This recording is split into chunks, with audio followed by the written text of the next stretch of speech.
Kumusta mga kaisla? Drini here, and today we're gonna be unboxing the Master Box NR200P by Cooler Master. But before that, Black Friday sale is coming and CDK Offers is having a Black Friday sale for their Microsoft products and other software.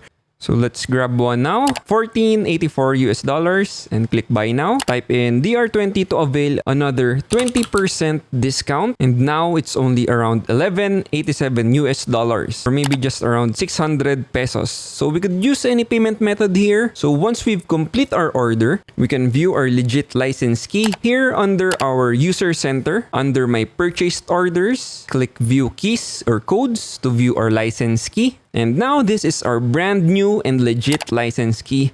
And now that we have learned how to save this holiday season, let us unbox this.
Here is the NR200P beside my NCASE M1.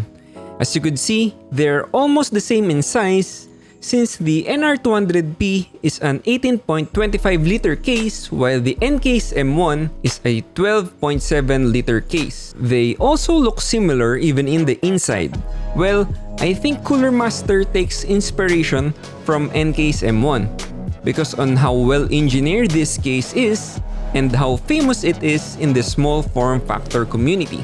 In regards to NR200P's build quality, the quality of its materials is great and even the paint job. And for its price, it is really worth it. For $149, you have a tempered glass panel included already. And it can be purchased easily in computer stores compared to the NCASE M1's per batch basis. So I highly recommend getting this case if you have the cash and thinking of having a smaller footprint to free up some space on your desk.